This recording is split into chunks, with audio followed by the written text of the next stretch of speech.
Fishermen spotted a coffin at sea with 7 live puppies inside. Everyone on board broke into tears when they discovered the reason. The dense fog covered the horizon like a thick veil as the sea star cut through the icy waters on that winter morning.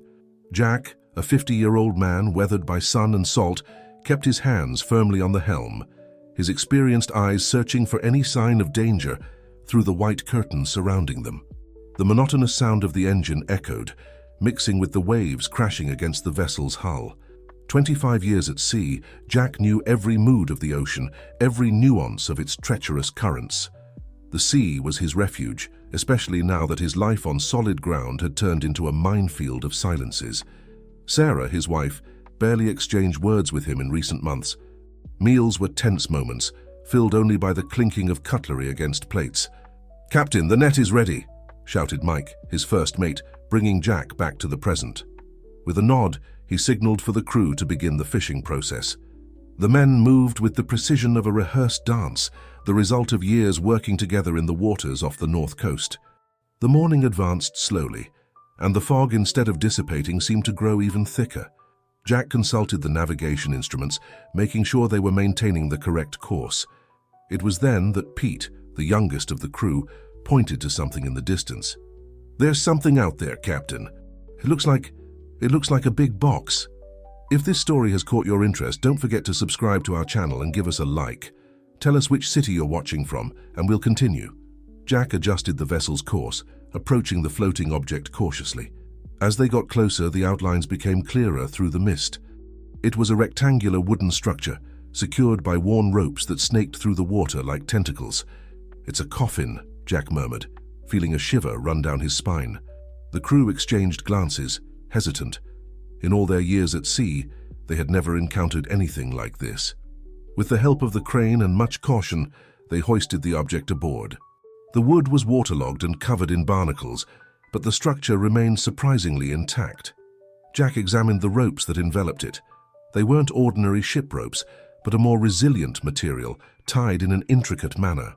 "Should we open it?" asked Mike, expressing the curiosity that consumed them all. Jack hesitated. Years of experience at sea had taught him that not everything the ocean brings should be disturbed. But there was something different about this coffin, something that didn't seem natural or accidental. With improvised tools, they began working on the waterlogged latches. The process was slow, and each creak of the wood increased the tension on deck. When they finally managed to loosen the lid, what they found inside left everyone stunned. 7 puppies, shivering from cold and completely soaked, looked at them with frightened eyes. "My God," whispered Jack, immediately taking off his coat to wrap around the animals. The puppies were of different breeds. Some appeared to be purebred, others were evidently mixed. All seemed well cared for, despite their current situation. In the corner of the coffin, partially protected by waterproof material, was a diary. Jack picked it up carefully. The pages were sticky from seawater, but on the inside cover, a phrase was still legible: "Please take care of them." The discovery completely altered the course of that fishing day. Jack quickly organized the crew. Some were assigned to improvise a heated space for the puppies, using blankets and tarps they kept on the boat for emergencies. Others prepared a mixture of warm water with a bit of powdered milk they kept for coffee. As they cared for the animals, Jack couldn't take his eyes off the damaged diary. Something about this whole situation didn't add up. Who would put puppies in a coffin in the middle of the sea? Why the care with the ropes and the protection of the diary if the intention was just to get rid of the animals? The sky, which was already grey, began to darken even more. The wind changed direction, bringing with it the presage of a storm. Jack knew these signs well. They needed to return to port as soon as possible. He gave the necessary orders, and the crew began preparations for the return. As he stored the diary in his personal locker in the cabin, Jack noticed something curious. Some pages seemed to have been deliberately torn out, and others had strange marks, as if something had been written with a special kind of ink. He filed this information away to examine more closely later. At the moment, his priority was to ensure the safety of everyone on board, including the new 4-legged passengers. What Jack didn't know, as he guided his vessel back to port through the forming storm, was that that mysterious coffin would be just the first in a series of events that would completely transform his life. The sea, his eternal confidant, had delivered to him not just 7 puppies to save, but also the first thread of a mystery much greater than he could imagine. The storm was raging at full force when the Sea Star finally docked at the port. Jack personally supervised the disembarkation of the puppies, each wrapped in improvised blankets. The heavy rain lashed the dock, but he barely felt the water running down his face, focused on ensuring the animals reached his truck safely. "I'll take them straight to Dr. Tom's clinic," he informed the crew, who nodded in approval. The veterinarian was known in the region, not only for his competence but also for his discretion, a quality that Jack intuited would be necessary in this peculiar situation. The veterinary clinic was just a few blocks from the port, in an old corner house. Despite the late hour, the lights were still on. Tom was always known for his commitment to animals, regardless of the time. The bell on the door chimed as Jack entered, carrying the improvised box with the puppies. Tom, a middle-aged man with graying hair and thick-rimmed glasses, looked up from his papers, surprised by the late visit. "Jack? What?" His voice died when he saw the puppies. "Where did you find them?" "It's a long story, Tom. But first, I need to know if they're okay." The veterinarian worked methodically, examining each puppy with attention. Jack watched anxiously as Tom checked vital signs, hydration, and possible injuries. It was during the examination of the 5th puppy that something caught the veterinarian's attention. "Interesting," Tom muttered, adjusting his glasses as he examined something on the animal's collar. "What is it?" "This mark here. It reminds me of something I saw a few weeks ago, in another case." Tom hesitated, as if choosing his words carefully. "Jack, do you remember Marina Davis?" The name hit Jack like a punch to the stomach. Marina Davis. How long had it been since he'd heard of her? 15, maybe 20 years. She was a marine biologist who had caused quite a stir in the town with her conservation projects, before mysteriously disappearing. What about her? Well, about 3 weeks ago, a fisherman from New Beach found something similar, a coffin adrift. But the content was different, documents mainly. And it had this same mark, this same symbol. Jack leaned in to examine the collar more closely.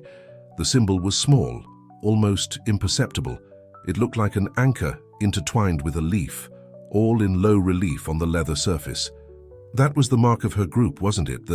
What was it called? Sea Guardians, Tom completed. Yes, that was their symbol. But the group was dissolved years ago after all that scandal. Jack vaguely remembered the story. The Sea Guardians had started as a respectable environmentalist group, conducting marine animal rescues and protesting against predatory fishing.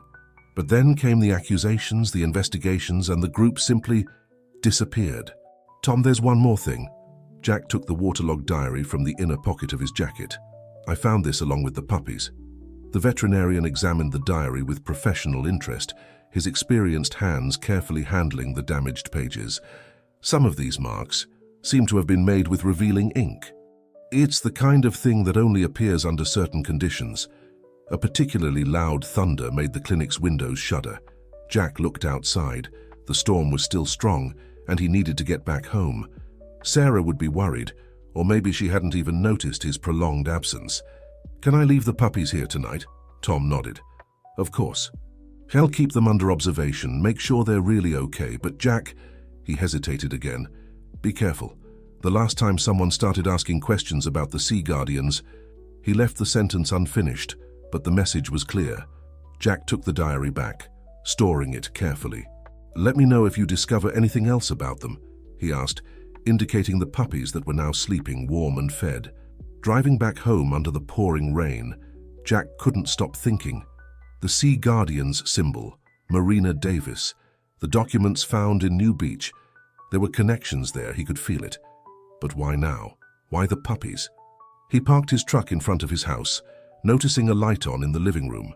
Through the rain-blurred window, he saw 2 silhouettes. Sarah wasn't alone. He immediately recognized the second person, Mark, an old family friend he hadn't seen in years. Jack remained in the car for a few moments observing.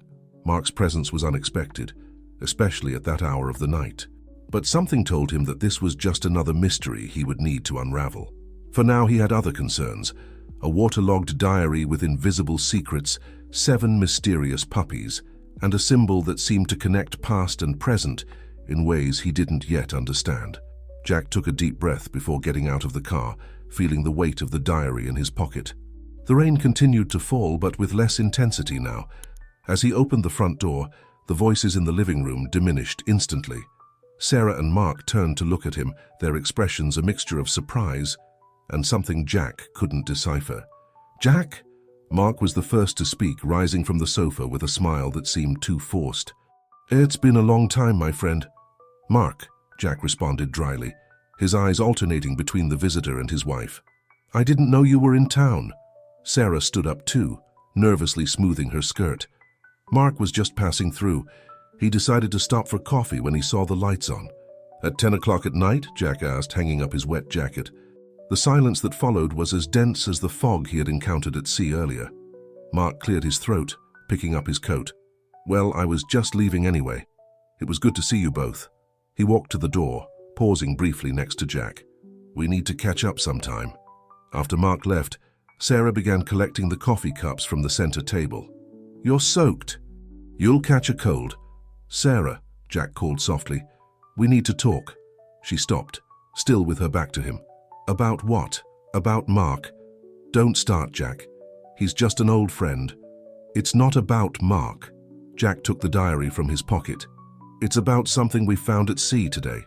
In the next few minutes, Jack reported the events of the day. Sarah's expression gradually changed as he described the coffin, the puppies, and the mysterious connections that were beginning to emerge. When he mentioned Marina Davis, he noticed that his wife paled slightly. "You remember her, don't you?" Jack asked. "Marina." Sarah sat down again on the sofa. "Of course I remember. We were friends before everything happened." This was new information for Jack. "Friends? You never mentioned that." "There was a lot happening back then, Jack. You were always at sea, busy with your own affairs." There was a hint of bitterness in her voice. "Marina used to come here when you were away. We talked a lot about her projects, about the Sea Guardians, and about what happened to her. Do you know something?" Sarah shook her head. "She started acting strangely in the last weeks before she disappeared. She said she had discovered something important, something that would change everything. But she never told me exactly what it was." Jack sat down next to her, opening the waterlogged diary. "There's something here, Sarah. Something important. Tom, the veterinarian, said some of these marks were made with special ink." "Let me see." Sarah took the diary, examining it closely. Her fingers stopped on one of the less damaged pages. "Wait, I recognize this." "What?" "This pattern on the page edges. Marina used a code like this to mark important Sea Guardians documents. It was a kind of classification system she developed." Jack observed the marks Sarah was pointing to, small, almost imperceptible symbols in the margins of the pages. "Can you decipher them?" "Maybe." Sarah hesitated. "But Jack, are you sure you want to get involved in this? What happened to the Sea Guardians, to Marina? It wasn't simple coincidence." Before Jack could respond, a noise from outside the house caught his attention. It sounded like footsteps on the gravel in the garden, but when he went to the window, he saw no one. The street was deserted. Only the fine rain continued to fall. "Must have been the wind," Sarah murmured, but her voice betrayed her own uncertainty. Jack sat back down, but something had changed in the environment.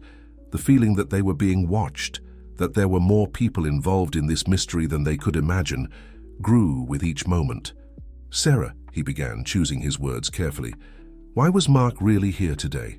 His wife looked up from the diary, her face a mask of conflicting emotions.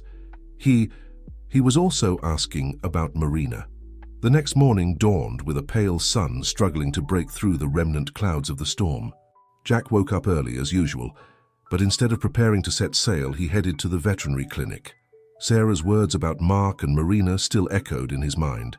He found Tom already attending to the puppies, who seemed much more lively than the night before. "They're great," the veterinarian informed, as one of the puppies, a golden retriever, tried to climb his leg. "Actually, they're even too well for supposedly having spent so much time at sea." "What do you mean?" "Well, they don't show significant signs of dehydration or stress. It's as if they had been placed in that coffin shortly before you found them." Jack frowned, processing the information. "That means that someone must have put that coffin in the sea recently, probably not far from where you found it." The discovery opened up new possibilities and new questions. Jack examined the puppies' collars again, paying more attention to the details. Besides the Sea Guardian symbol, one of the collars had something he hadn't noticed before, a small, built-in compartment. "Tom, do you have any small tools? A precision screwdriver, maybe?" The veterinarian brought his toolbox, and together they managed to open the compartment. Inside, they found a tiny electronic chip. "This is a storage device," Tom explained, "but we'd need specific equipment to read what's inside." "I know someone who can help us," said Jack, remembering Ryan, the port's IT technician. "But first I need to check something." Leaving the puppies in Tom's care, Jack drove to the port. The area was bustling, with fishermen preparing their boats to set sail. As he passed by the main pier, something caught his attention. A boat he didn't recognize, small and apparently abandoned. He approached cautiously. The boat was tied up haphazardly, as if it had been left in a hurry. On the deck, he found something that made his heart race. Ropes identical to those that had wrapped the puppy's coffin. "Looking for something, Jack?" The voice startled him. It was Mark, standing a few meters away, his hands in the pockets of his expensive jacket. "What are you doing here, Mark?" "The same as you, I imagine." "Looking for answers." Mark approached, his Italian shoes incongruous with the port environment. "Sarah must have mentioned that I asked about Marina. Why the sudden interest after so many years?" Mark smiled, but the smile didn't reach his eyes. "Marina wasn't the only one involved with the Sea Guardians, Jack. A lot of people had interest in her discoveries." "What discoveries?" "You found the diary, didn't you, and the puppies?" Mark took another step forward. "Those collars, they contain more than just identification chips." Jack kept his expression neutral, though inside his mind was working frantically. How did Mark know about the chips? "What do you really want, Mark?" "I want to make a deal. You give me the diary and the puppies and I'll tell you everything I know about Marina's disappearance, including—" He paused dramatically. "Why your wife is so involved in all of this." Before Jack could respond, he heard footsteps rapidly approaching on the pier. It was Mike, his first mate, running towards him. "Captain, you need to see this. We found another coffin." Mark visibly paled. Jack noticed that his hands, previously in his pockets, were now clenched into fists. "Where?" Jack asked without taking his eyes off Mark. "On the north beach, near the rocks. But this one is different. It's full of electronic equipment and—" John stopped, noticing the tension in the air. "Sorry, did I interrupt something?" "No," Jack replied, finally looking away from Mark. "Actually, you arrived just in time, very timely." When he looked back, Mark had disappeared, leaving only the echo of his words hanging in the salty morning air. Jack knew he needed to make a quick decision, follow Mark or investigate the new coffin. But something told him that whichever choice he made, he was about to discover much more than he expected about his wife, Marina Costa, and the true purposes of the Sea Guardians. Jack followed John to the North Beach, where a small group of fishermen had already gathered around the new coffin. Unlike the first one, this was partially destroyed, as if it had hit the rocks several times before washing ashore. The contents, scattered on the sand, were an intriguing mixture of electronic equipment and laminated documents. "No one touched anything?" Jack asked, crouching down to examine the items more closely. "No, Captain. We waited for you to arrive," one of the fishermen replied. Among the water-damaged equipment, Jack recognized some marine monitoring devices, temperature sensors, depth gauges, and even a small portable weather station. But it was a laptop, sealed in a waterproof case, that really caught his attention. "John, I need you to do something for me." Jack called his first mate closer, speaking in a low voice. "Go to Dr. Paul's clinic and keep an eye on the puppies. Don't let anyone approach them without my express authorization, especially Mark." As John left to fulfill his mission, Jack carefully began collecting the scattered items. Among the laminated documents, he found maps of the coastal region with specific markings and coded annotations. On one of them, an area was circled in red, coincidentally the same region where he had found the first coffin. "Jack!" The familiar voice made him freeze. It was Helen, coming down the rocks towards the beach. She seemed agitated, her usually well-groomed hair disheveled by the sea breeze. "How did you know—" he began, but she interrupted him. "Mark called me." Helen stopped, looking at the debris from the coffin. Her face paled. "So it's true. They're back." "Who's back, Helen? It's time for you to tell me everything." His wife looked around nervously. "Not here. We need to go somewhere safe." Jack nodded, understanding the seriousness of the situation. After storing all the recovered items in his truck, he drove to a place he knew well, a small cafe on top of the hill from where you could see the entire port. At this time of morning, it would be practically empty. Seated at a table in the back of the establishment, with 2 steaming cups of coffee between them, Helen finally began to speak. The Sea Guardians weren't just an environmental group, Jack. It was a front for something much bigger. She took a sip of coffee, her hands trembling slightly. Marina discovered that big companies were using marine preservation areas to conduct illegal experiments. But it wasn't just predatory fishing tests as everyone thought. What kind of experiments? Genetic modification in marine species. They were trying to create fish that could survive in increasingly polluted and heated waters. In theory, it was to save the species from climate changes. In practice, Helen shuddered. The results were horrible. Jack thought of the puppies, the collars with chips, the equipment found in the second coffin. And how did you get involved in all of this? I was a marine biologist before we got married, remember? Marina approached me when she started suspecting the irregularities. I helped with some analyses, but when things started to get dangerous, I stepped away. She paused. Or at least I tried to. And Mark? What's his role in all of this? Helen's face hardened. Mark worked for one of the companies involved. He was their contact with local researchers. When Marina discovered the truth, it was Mark who organized the campaign to discredit the Sea Guardians.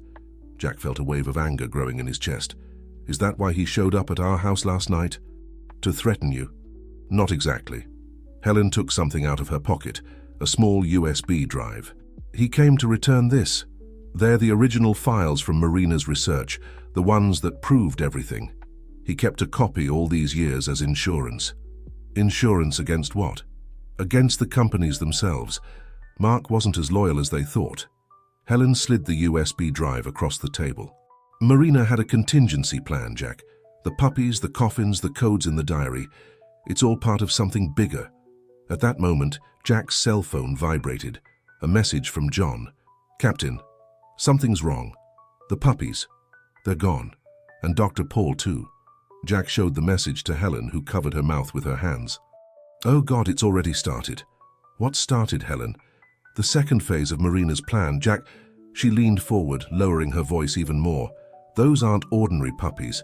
Their collars contain more than just chips. They're part of a transmission system. Each puppy was trained to find specific locations along the coast, locations where... A commotion coming from the street interrupted her speech. People were running towards the port, pointing at the sea. Jack and Helen stood up, going to the cafe window. On the horizon, a series of underwater lights flashed in sequence like a giant Morse code reflected in the ocean waters. Jack and Helen quickly descended to the port, where a crowd was already forming. The underwater lights continued their mysterious ballet, now forming more complex patterns.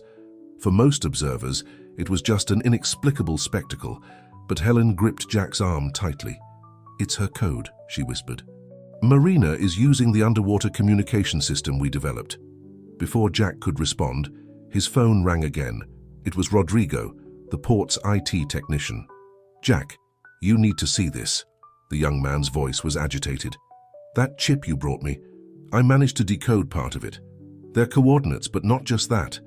There's a sequence of dates and, well, you better come here. We're on our way, Jack replied, hanging up the phone. He turned to Helen. Did you know about this? About the lights? Not exactly, she answered as they walked hurriedly. But Marina always talked about having a plan B, something that no one could interrupt once it started.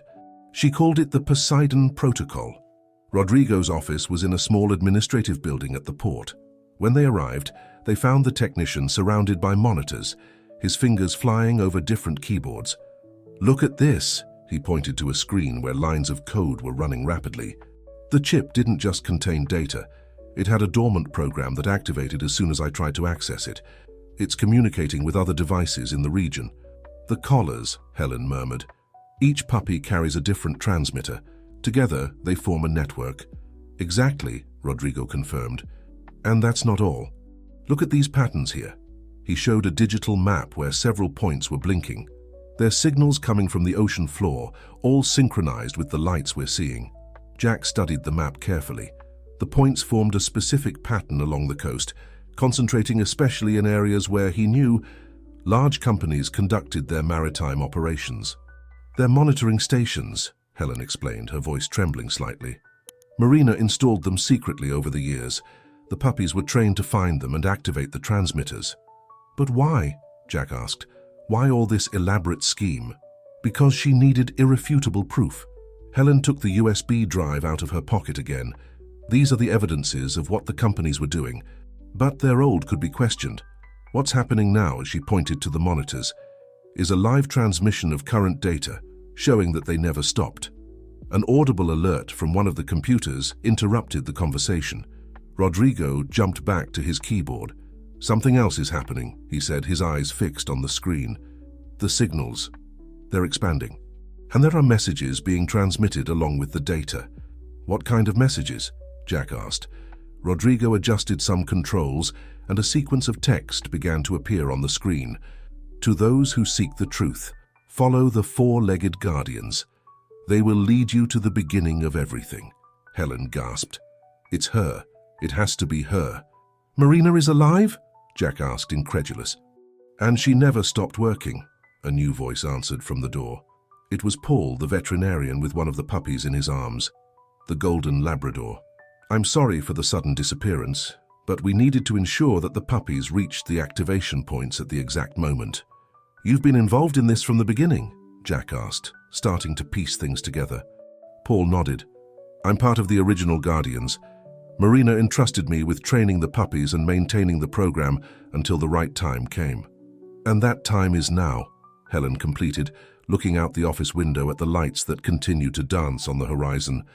"But I still don't understand why the coffins. Why all this staging?" "Because we needed someone trustworthy to find them," Paul replied, looking directly at Jack. "Someone who wasn't compromised with either side, but who had enough courage to follow the clues. Marina spent years studying the routes of local fishermen, especially yours, Jack." Jack felt the weight of the words. All this time, he had been part of a bigger plan without knowing it. But before he could fully process this information, Rodrigo let out another exclamation. "Guys, something else is happening. The signals. They're converging to a single point." He zoomed in on the map on his screen. "It's an island about 2 hours from here. And," he frowned at the screen, "it seems to be sending an invitation." The Star of the Sea cut through the waters with determination, its bow pointed towards the coordinates that Rodrigo had identified. Jack was at the helm, with Helen, Paul, and the golden Labrador on board.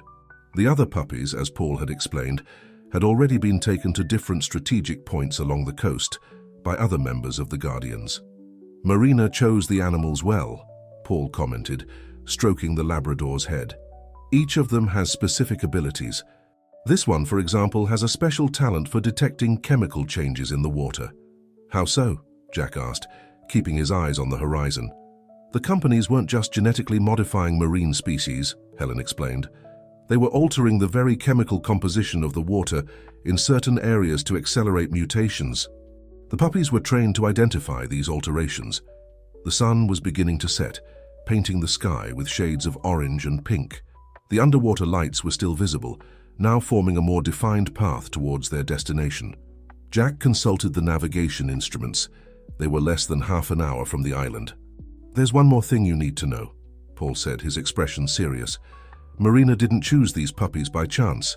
They are descendants of the dogs she used in her original research, before everything happened. In a way, they carry an important genetic legacy." Helen turned abruptly. "You mean—" "Yes," Paul nodded. "These puppies have a special sensitivity to detect the anomalies that the companies created. It's as if they were living detectors of the genetic modifications being made in the marine environment." A sharp beep from the communication system interrupted the conversation. It was Rodrigo. "Jack, I'm monitoring the signals. There's someone else approaching the island. Several vessels, actually. And one of them, well, the registration belongs to one of the companies Marina was investigating." Jack exchanged worried looks with Helen. "Mark must have alerted them." "Not just that," Rodrigo's voice continued. "I'm picking up radio transmissions. They know you're heading there. And they're very interested in the puppies. The Labrador, as if understanding the gravity of the situation, let out a low whine. Paul calmed him with a pat. "We can't let them get there before us," Helen said, her voice firm. "Marina must have chosen this island for a reason. There must be something there that—" Her words were interrupted by a sudden flash coming from the sea. The underwater lights, which until then had been flashing in sequence, began to pulse simultaneously, creating a strobe effect on the water. "It's the signal," Paul murmured. "Marina is telling us to hurry." Jack adjusted the course slightly, taking advantage of a favorable current to gain speed. The island was already visible on the horizon, a dark outline against the twilight sky. As they approached, they began to distinguish details: a narrow beach, steep rocks, and what appeared to be an abandoned structure at the highest point. "That's—" Helen squinted. "It's the old research station. That's where we used to do the first analyses before the whole scandal happened." The Labrador began to bark more intensely, his muzzle pointed towards the island. Paul checked something on a small device he was carrying. "The levels of chemical alteration in the water are increasing," he informed. "There's something happening on that island. Something big." A distant noise caught everyone's attention, the unmistakable sound of powerful engines cutting through the water. Jack consulted the radar. 3 vessels were rapidly approaching from the opposite side of the island. "We won't be able to get there before them," Helen said, her voice tense. "We don't need to," Jack replied, a plan forming in his mind. "Paul, that underwater communication system you installed, does it work both ways?" "Yes, why?" "Because," Jack adjusted the course once more, "I think Marina isn't the only one who can send signals."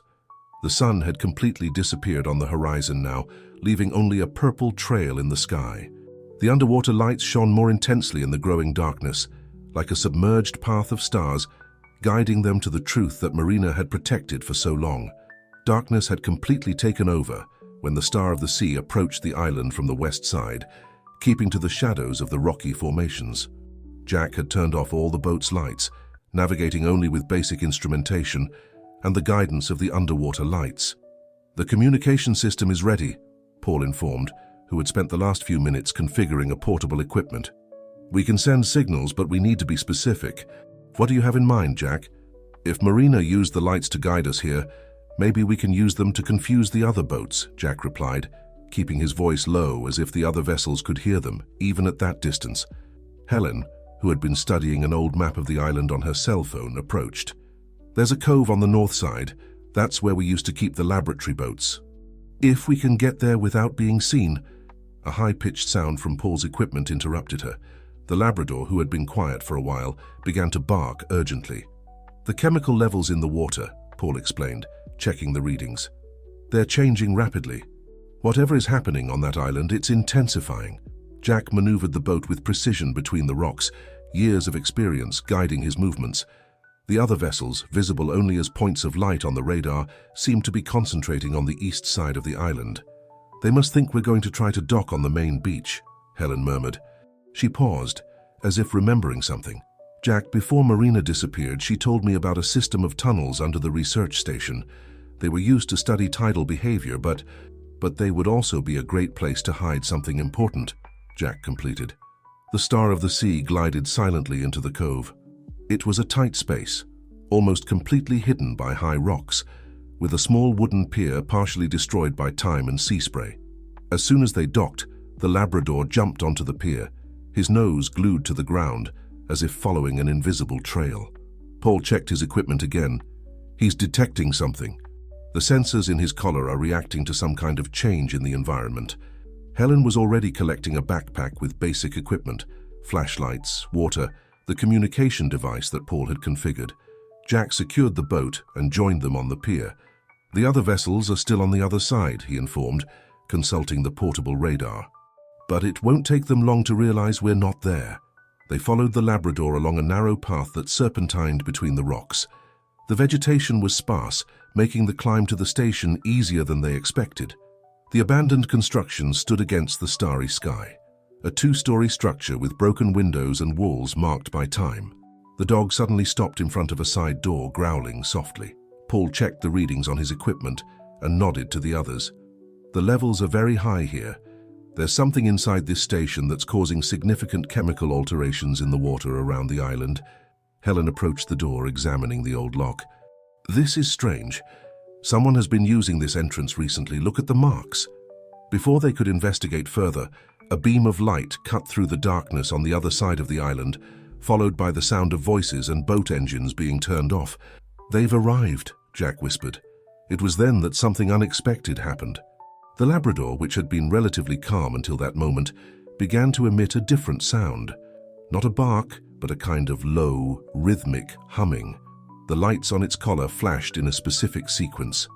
At the same instant, the underwater lights around the island responded, flashing in the same sequence.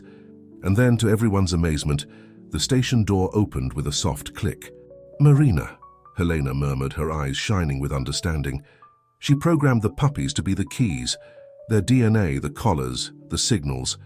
It's all part of a biological security system."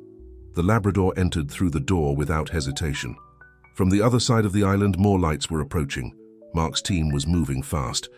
"We have to go in," said Jack. "Now." As they crossed the threshold, the door closing automatically behind them, none of them could have imagined that what they would find inside the old research station would change not only their lives, but the entire understanding of what was really happening in the depths of the ocean. The interior of the station was surprisingly well preserved, considering the years of apparent abandonment. The flashlights revealed equipment covered by tarps, old computers, and shelves filled with dusty files. The Labrador continued to guide the group, its nose pressed to the floor, following a trail invisible to human eyes. "This doesn't make sense," Helena muttered, running her hand over one of the benches. "Some of this equipment is new. Someone has been using this place." Paul consulted his portable device. "The readings are getting more intense. Whatever is causing the changes in the water is coming from somewhere below us." Jack examined the floor with his flashlight, looking for any sign of an entrance to the basement. The Labrador, a few meters ahead, scratched a specific section of the floor, its nails producing a distinct metallic sound. "There," Jack pointed. Together they removed a moldy rug, revealing a metal hatch with the symbol of the Sea Guardians engraved in low relief. "Wait." Helena knelt beside the hatch. "There's something different about this symbol." She carefully cleaned the dust, revealing small markings around the intertwined anchor and leaf. "They're coordinates, the same ones we found on the chip." The Labrador pressed its nose against the symbol, and its collar began to flash in a new sequence. A mechanical click echoed through the room, and the hatch unlocked. "Marina thought of everything," said Paul, amazed. "Each puppy must have a unique sequence, activating different parts of the system." Distant voices and the sound of footsteps on the gravel outside alerted them. They were no longer alone on the island. Jack opened the hatch, revealing a ladder that descended into darkness. "Quickly," he whispered, signaling for the others to go down. The underground environment was even more surprising than the one above. Automatic lights came on as they advanced, revealing a fully equipped and functioning laboratory.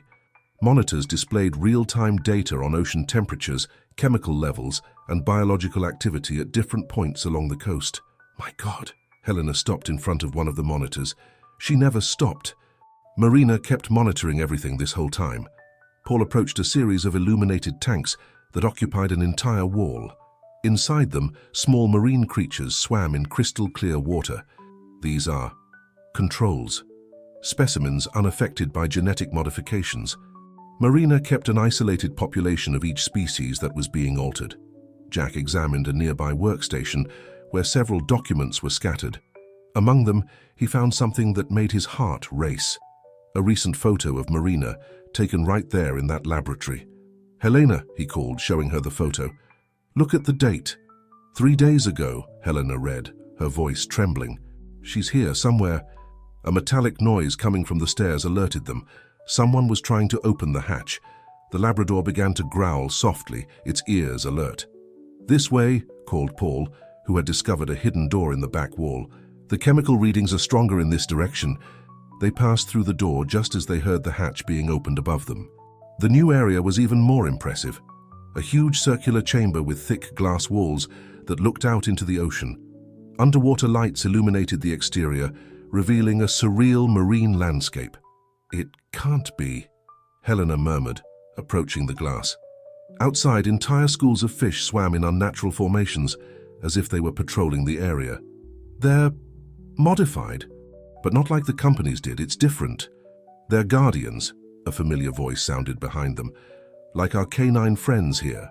Everyone turned around. There, emerging from a side door they hadn't noticed, was Marina Costa. She looked older, naturally, but her eyes still held the same determined sparkle that Helena remembered. In her arms, she carried a thick folder full of documents.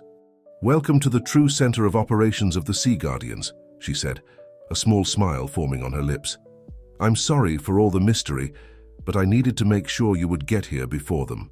The Labrador ran to Marina, wagging its tail happily. She bent down to pet it, but her face was serious.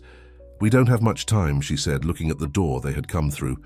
"So they're coming, and we need to complete the protocol before they find us. What you're about to see will change everything you thought you knew about what's really happening in our oceans." Marina quickly guided the group through the circular chamber to an elevated control room, from where they could see the entire underwater complex. As they walked, she began to explain. "When I discovered what the companies were doing with genetic modifications, I realized it wasn't enough to just expose their crimes.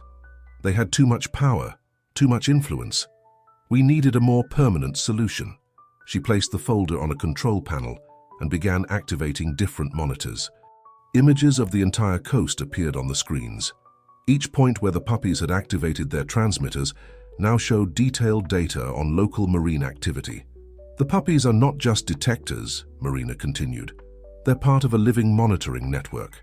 Each of them carries a bit of DNA from the species we managed to preserve before the company's modifications spread too far." Helena approached the monitors, her eyes wide with understanding. "That's why you chose descendants of the original dogs. They already had a genetic connection to the project." "Exactly," Marina nodded. "But the most important thing isn't the puppies themselves, but what they helped us create." She pointed to the schools of fish swimming outside. "Those fish you're seeing, they're our answer to the company's modifications." Paul studied the readings on his equipment with growing admiration. "You're not just monitoring the changes, you're reversing them. The preserved DNA that the puppies carry," Marina explained, "contains the original genetic information of the species. When combined with the transmission system in the collars, it creates we could call it a biological restoration field." Jack, who had been observing the security monitors, interrupted. "They're coming down the stairs. We have a few minutes." Marina nodded, her expression determined. "That's enough time. Helena, do you remember the emergency protocol we developed?" "The green code?" Helena asked, receiving a confirmatory nod from Marina. "But that was theoretical. We never tested it on a large scale." "Now it's time to test it." Marina quickly typed a sequence of commands. "Each puppy is positioned at a strategic point along the coast. When we activate the protocol, their transmitters will create an interconnected network of genetic restoration. The fish we modified here," she pointed to the glass, "will act as signal amplifiers." The Labrador, which had been quiet until then, began to bark excitedly. Its collar was flashing in sync with the lights on the monitors. "He feels it," said Paul. "They must all be feeling it. The puppies know it's time." The sound of footsteps was approaching. Marina looked at each of them before continuing. "What we're about to do won't just expose the companies, it will effectively undo the damage they've caused.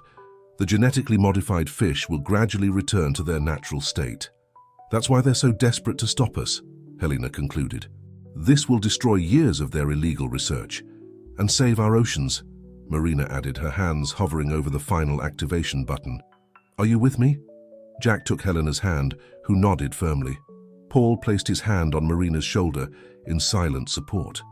The Labrador sat attentively, its collar shining more intensely than ever. At that moment, the control room door shuddered. Someone was trying to force it open. Mark's voice sounded from the other side, along with sounds of heavy equipment being positioned. Marina looked one last time at the monitors, where 7 bright points marked the positions of the puppies along the coast, connected by lines of energy that formed a network over the ocean. Her finger hovered over the activation button. "For our oceans," she said softly, and pressed the button. The underwater lights exploded in a show of colors never seen before, while a wave of invisible energy began to spread through the waters, carrying with it the promise of restoration and renewal. The true work of the Sea Guardians was just beginning. The effect of the activation was immediate and spectacular. Through the glass walls of the submerged laboratory, waves of bluish light pulsed through the ocean like underwater heartbeats. The schools of fish modified by Marina began to swim in complex formations, creating patterns that expanded in all directions. "It's working," Marina whispered, her eyes fixed on the monitors showing real-time data. "Restoration levels are already at 60% and rising." The control room door shuddered again. Mark's voice sounded louder. "Marina, you have no idea what you're risking. Open this door now." "Actually, Mark," she replied loudly, "for the first time in years I know exactly what I'm doing." Helena was working quickly at another terminal, her fingers flying over the keyboard. "The data is being transmitted to all major marine research centers in the country. News channels are also receiving the information. There's no way to suppress this now." The Labrador began to bark in a rhythmic pattern, its collar flashing intensely. Paul consulted his equipment. "The other puppies are responding. The transmission network is complete." Jack, who kept his eyes on the security monitors, noticed something worrying. "We have more company coming.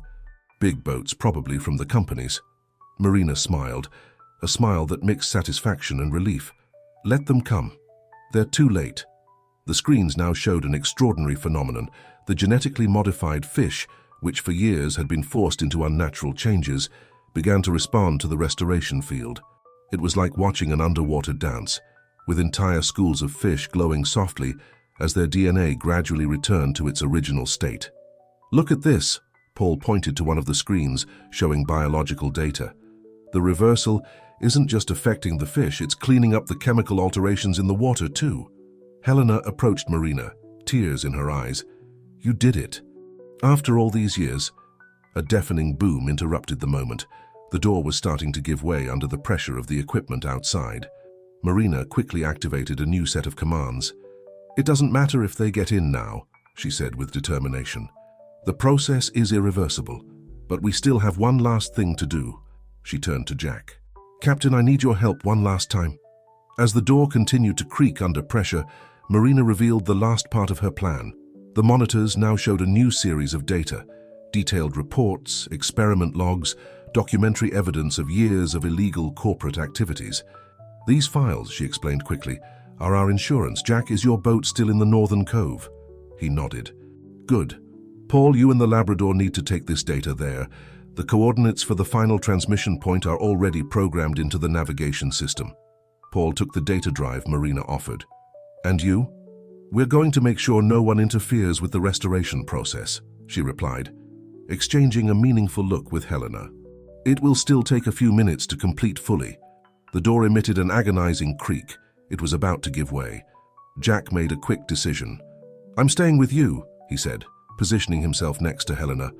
"Paul, take the dog and the data. You know what to do." Paul nodded, understanding the gravity of the situation.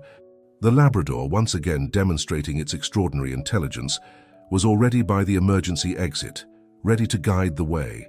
As Paul and the dog disappeared through the secondary passage, Marina, Helena, and Jack positioned themselves in the control room.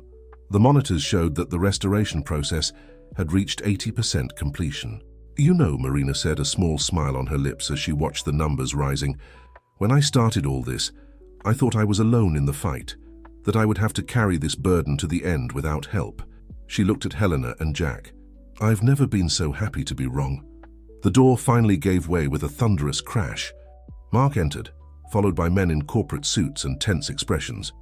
But as they observed the screens, the data, and especially the ocean through the laboratory's glass, their faces revealed an undeniable truth.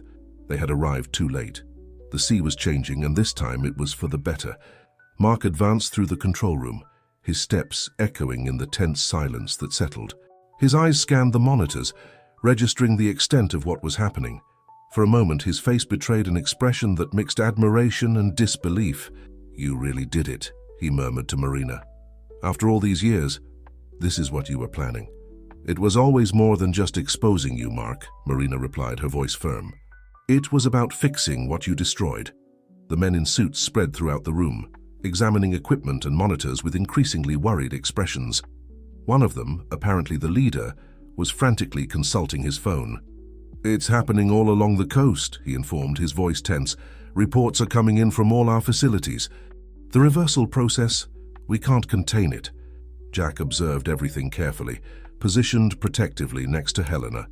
Through the glass walls, the light show continued, with schools of fish swimming in increasingly natural formations, free from the genetic alterations that had imprisoned them for so long. "You have to stop this," Mark addressed Marina, his voice mixing plea and threat. "Years of research, billions in investments." "Investments in destruction," Helena interrupted, stepping forward. "You weren't saving the oceans, you were enslaving them, turning living beings into machines for your own interests." One of the monitors emitted a sound signal, 95% completion. Marina smiled, a smile of genuine satisfaction. "You know, Mark," she said, "you could have been part of the solution. When I discovered what the companies were doing, I came to you first, remember? I thought you would understand, that you would help us do the right thing." Mark looked away, and for a moment Jack saw something like regret in his expression. "The companies were too powerful," he murmured. "The money involved." "There are always choices," Marina replied softly, "and today we made ours." The leader of the executives approached, his face red with anger. "You don't understand what you've done. The legal implications, the consequences." "Actually," Jack interrupted, "I think it's you who didn't understand." He pointed to one of the monitors showing live news broadcasts. "Look." Headlines were starting to appear on all channels. "Environmental scandal revealed. Secret operation exposes illegal genetic manipulation. Sea Guardians, the truth comes to light." Helena picked up her tablet, showing more news screens. "The evidence is already everywhere. Records, documents, scientific analyses, everything you tried to hide for years." "Paul made it," Marina whispered, watching the broadcasts. "The final data distribution point is working." At that moment, sirens began to sound outside the station. Through the external camera system, they could see environmental police boats approaching the island. Mark looked at the approaching vessels, then at Marina and finally at his corporate companions. His expression was one of defeat. "It's over," he said simply. The main monitor emitted a final signal, 100% completion. The restoration process was complete. Marina approached the glass wall, observing the now free schools swimming in their natural patterns. "No, Mark," she corrected. "It's just beginning." The underwater lights began to gradually dim their intensity, no longer needed now that their mission was accomplished. The ocean was returning to its natural rhythm, its creatures finally free to follow their own paths. Jack embraced Helena, who was crying silently with relief and emotion. Marina remained by the glass, a serene expression on her face as she watched her work complete. After years of struggle, secrets, and sacrifices, the truth had finally emerged from the depths, bringing with it the promise of a renewed ocean. Outside, the sun was beginning to rise, its first rays penetrating the clear waters and illuminating a sea that, for the first time in many years, was truly free. 3 weeks had passed since the events on the island. The old research station had been transformed into an official investigation center, with scientists from all over the country studying the genetic restoration process developed by Marina. The 7 puppies, their missions accomplished, had been adopted by members of the original Sea Guardians, including the Golden Labrador, which now lived with Jack and Helena. On the porch of their seaside house, Jack watched the sunset while the Labrador, now called Guardian, played on the beach sand. Helena came out of the house carrying 2 cups of coffee, handing one to her husband before sitting down beside him. "Marina called," she said, gently blowing on her coffee. "The Parliamentary Inquiry Commission starts next week. All the major companies involved will be investigated." Jack nodded, remembering the chaotic last few weeks. The revelations had caused a real earthquake in the environmental and corporate sectors. Executives had resigned, secret documents had come to light, and most importantly, the ocean was recovering. "And Mark?" he asked, although he already knew the answer. "He decided to cooperate with the investigations," Helena replied. "Apparently he kept more evidence during all these years than we imagined. Marina thinks that deep down, he always knew that one day he would need to choose the right side." Guardian barked cheerfully on the beach, chasing a seagull. His collar, now deactivated from its special functions, still carried the symbol of the Sea Guardians, a constant reminder of the extraordinary mission in which they had participated. "Did you know?" Jack asked softly. "During all those years, when Marina was supposedly missing, did you know she was working on this?" Helena took a sip of coffee before answering. "Not exactly. But I knew Marina well enough to know that she hadn't simply given up. The coded messages she occasionally sent me, they were always about the oceans, about hope." She paused. "I guess part of me always knew that one day she would come back with a plan to fix everything." A fishing boat passed in the distance, its nets now modified to follow the new fishing regulations implemented after the scandal. The industry was changing, adapting to a new reality, where preservation was no longer seen as an obstacle, but as a necessity. "Paul told me something interesting today," Helena continued. "The latest analyses show that the restoration process not only reversed the forced genetic modifications, but also strengthened the natural resistance of the species. It's as if the ocean is taking the opportunity to heal itself in an even deeper way." Jack smiled, remembering the moment when it all began, a mysterious coffin floating in the mist, 7 shivering puppies, a waterlogged diary, with a simple plea: "Please take care of them." "You know what's most incredible?" he reflected. "How everything connected. The puppies, the diary, the underwater lights, every little detail was part of something bigger." "Marina always said that the ocean has its own intelligence," Helena replied, leaning back in her chair, "that sometimes it chooses its own guardians." On the beach, Guardian had stopped chasing the seagull and was now sitting on the sand, observing the horizon as if standing guard. The sun, almost completely set, painted the sky in shades of pink and orange, reflecting on the calm waters. "Are the other puppies doing well?" Jack asked. "Great." Marina created an ongoing monitoring program, no longer for restoration but for preservation. Each of them now trains new dogs to help with early detection of environmental changes. It's as if they've created their own Guardian Academy. A group of dolphins passed jumping near the coast, a sight that was becoming increasingly common since the restoration. Guardian barked excitedly at them, as if recognizing old friends. "Sometimes," Jack said, "when I look at the sea now, it seems different. Not just cleaner or more alive, but more aware somehow. As if it had awakened." Helena took his hand, squeezing it gently. "Maybe it has awakened, and maybe it needs all of us to stay that way." The twilight deepened, bringing with it the first stars. On the beach, Guardian finally decided to return home, climbing the porch steps to join his humans. His presence was a constant reminder that sometimes the greatest changes begin with the simplest acts of care and protection. The morning was clear when Jack set sail again on the Star of the Sea, but this time it wasn't for fishing. The boat had been adapted with environmental monitoring equipment, part of a new coastal surveillance network established after the revelations. Helena accompanied him, as did Guardian, who seemed especially excited to be back at sea. Marina was waiting for them at the port, talking to a group of young researchers. In recent months, she had become a central figure in the marine research renewal movement, transforming the old rivalry between fishermen and environmentalists into a productive partnership. "Ready for the inauguration?" she asked, coming aboard with a smile. The young researchers followed her, carrying equipment and notebooks. "What exactly are we inaugurating?" Jack asked, although he already had an idea. Marina pointed to a spot on the horizon. "We're going to the island. There's something you need to see." During the trip, Helena and Marina discussed the latest developments of the project. The old research station had been completely renovated, transforming into a world-class ocean studies center. But it wasn't just a place for scientists. Fishermen, environmentalists, and members of the local community actively participated in decisions and research. Guardian remained at the bow of the boat, his nose to the wind, occasionally barking at the dolphins that accompanied the vessel. His collar, though no longer necessary for the original mission, had been adapted with new sensors that helped in the continuous monitoring of ocean health.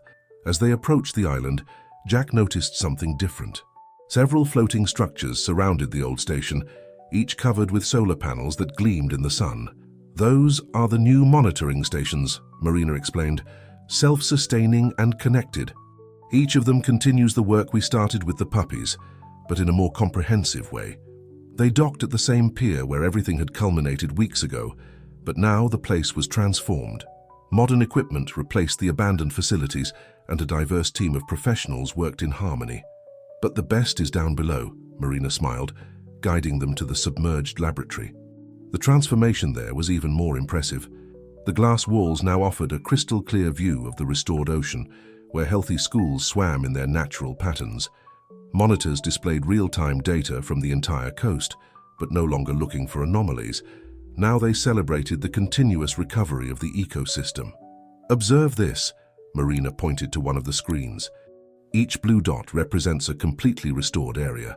The green dots are areas in the process of natural recovery. The map was dotted with blue and green, with only a few yellow points indicating regions still under observation. "And this is just the beginning," she continued. "Other countries have already shown interest in the program. The model we developed here is becoming a global standard." Helena approached a tank where small fish swam peacefully. "Are these descendants of our original controls?" "Yes," Marina replied, "but now they have a new function. Instead of serving only as a reference for what was lost, they help us understand how we can better protect what has been recovered." Jack observed everything with a mixture of pride and admiration. "And to think it all started with a drifting coffin." "Actually," Marina gently corrected, "it started long before that. It started with each person who refused to accept destruction as inevitable. With each small act of resistance and hope." Guardian, who had been exploring the laboratory, returned to their side, sitting close to the glass where a group of dolphins seemed to be observing them with curiosity. "And the other puppies?" Jack asked. "Each of them now leads its own training program," Marina replied. "We're creating a new generation of marine dogs, specially trained to detect environmental changes early. But more important than that," she smiled, "they're helping to train people too." Helena nodded, understanding. "Because in the end, it's people who make the difference." "Exactly," Marina agreed. "The puppies showed us the way, but it's up to us to continue it." Outside, the ocean shimmered under the midday sun, its waters clearer and more alive than they had ever been. It was a constant reminder that nature has an extraordinary power of healing, as long as it is given the chance. "So," Jack asked, "what's the next step?" Marina smiled, her eyes shining with the same determination that had guided her through all those years of secret planning. "The next step? We're just beginning to discover what the ocean can teach us when we decide to really listen to it." 6 months had passed since the inauguration of the new research center. Autumn was arriving with fresh winds and a more agitated sea, bringing changes that went beyond the seasons. In the small coastal town, life had found a new rhythm, a different harmony between progress and preservation. Jack observed these changes daily on his outings with the Star of the Sea. Fishermen now worked in conjunction with scientists, sharing knowledge that had been passed down for generations. The nets were more selective, fishing periods more respected, and the sea, in return, proved more generous than ever. On that particular morning, he had received an unexpected visit on his boat. Mark, who after collaborating with the investigations and fulfilling his part in the judicial agreement, was now dedicated to helping implement sustainable practices in the companies that still operated in the region. "It's strange to be back here," Mark commented, looking at the horizon where the island was visible.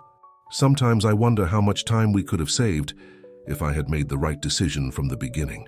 Jack adjusted the course of the boat, thoughtful. "The important thing is that you finally made it." Guardian, who never let the boat sail without him, kept a watchful eye on Mark, no longer with distrust but with cautious curiosity. The Labrador had become a kind of symbol in the region. Other ports were beginning to implement similar dog training programs for environmental monitoring. "Helena told me about the new project," Mark said. "The expansion of the program to other coastal regions." Jack nodded. His wife, along with Marina, had become one of the main coordinators of the marine preservation program. The knowledge developed in the small town was spreading, adapting to different realities and needs. "It's impressive how everything has changed," Mark continued. "The same companies that used to fight against any kind of environmental regulation are now competing to develop more sustainable technologies." "Money is still the motive," Jack observed, "but at least now it's serving a better purpose." They were approaching one of the new floating monitoring stations. Guardian became excited, recognizing the place where he often participated in training sessions with new dogs. The structures, powered by solar and wind energy, were self-sufficient and provided constant data on ocean health. "You know what's most surprising?" Mark asked, watching a group of dolphins approaching the vessel. "How people have changed. It wasn't just the ocean that recovered. It was our relationship with it." Jack thought about how his own life had transformed. The sea, which was once just his workplace and refuge, had become something deeper, more meaningful. It was a living ecosystem that deserved respect and protection. "Marina always said that the ocean has memory," he commented. "That each of our actions, good or bad, leaves a mark on the waters." Guardian barked as if agreeing, his nose pointed at something in the water. Approaching the side of the boat, Jack and Mark saw an extraordinary spectacle. A school of fish that had been considered almost extinct in the region was swimming peacefully, their scales shimmering under the sunlight. "That's why records are so important," Mark said, referring to the detailed files that were now kept on each species, each change in the ecosystem, so that we never forget what we almost lost and what we managed to recover. The Star of the Sea began to turn around, returning to the port. On the horizon, more research and monitoring boats were visible, each contributing to the ongoing preservation effort. The old rivalry between fishermen and scientists had given way to productive collaboration, proving that different forms of knowledge could coexist and complement each other. "Have you ever wondered," Mark hesitated, "if Marina had planned all this from the beginning? Not just the restoration of the ocean, but all this transformation?" Jack smiled, remembering the pages of the waterlogged diary he had found along with the puppies. "I think she planted the seeds. But what grew, that was something we all built together." Guardian approached Mark, allowing him to pet him for the first time. It was a small gesture, but significant. A symbol that the past, though never forgotten, could give way to a new beginning. The sun was setting on the horizon when the Star of the Sea returned to port on that significant day. Helena and Marina were waiting on the pier, along with a small crowd that included fishermen, scientists, and community members. It was a special day, the first anniversary of the great revelation that had changed everything. Guardian was the first to disembark, running to greet the other 6 puppies who were also present, each accompanied by their human guardian. The dogs, now adults, maintained the same attentive and intelligent look that had characterized them during their extraordinary mission. "Everyone came," said Helena, hugging Jack as soon as he stepped onto the pier. "From all parts of the country." It was true. The small port was filled with familiar and new faces, representatives from other coastal communities that had implemented similar programs, journalists who had helped expose the truth, and even some former executives who now worked on environmental recovery projects. Marina climbed onto a small improvised platform, the setting sun creating a perfect backdrop behind her. The woman who had spent years in the shadows, planning and protecting, was now in the light, sharing her vision with the world.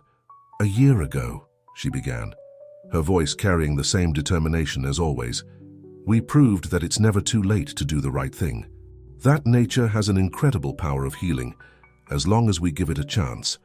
Jack and Helena, hand in hand, watched as Marina presented the impressive numbers from the past year: recovered species, restored areas, new scientific discoveries. But more important than the statistics were the stories of communities coming together, of knowledge being shared, of barriers being broken down. "But our greatest achievement," Marina continued, "wasn't just restoring what was lost. It was creating something new, a new way of seeing and interacting with our oceans." The 7 puppies sitting in a line in front of the crowd seemed to be listening attentively. Their collars, though different from the originals, still carried the symbol of the Sea Guardians, now an internationally recognized emblem of ocean protection. Paul, who had become the director of the canine training program, took the floor next. He explained how the project had evolved, how the dogs now not only detected environmental problems, but also helped in research, rescues, and environmental education. When the formal ceremony ended, people gathered in small groups sharing stories and plans for the future. Jack noticed Helena talking animatedly with a group of young researchers, her face lit up with the enthusiasm she always showed when talking about the sea. "She found her true path," Marina said, approaching Jack. "We all did."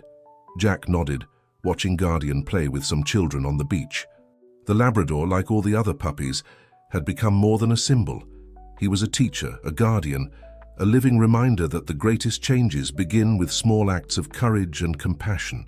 "You know," he said, "when I found that coffin in the sea, I thought I was just saving some puppies. I never imagined—" That you would be saving much more, Marina completed with a smile. Sometimes the greatest miracles begin with a simple act of kindness. The sky was painted in shades of pink and orange, reflecting on the calm waters of the port. In the distance, the monitoring stations blinked softly, silent sentinels of a reborn ocean. Dolphins jumped near the coast, more numerous and healthier than ever, and schools of silvery fish danced in the crystal-clear waters. "What comes now?" Jack asked, although he already knew the answer in his heart. Marina looked at the horizon where the last ray of sunlight touched the sea. Now we keep sailing. Because the ocean, Jack, the ocean is infinite, and as long as there are people willing to protect it, there will always be new horizons to explore. Guardian returned to their side, sitting at the edge of the pier.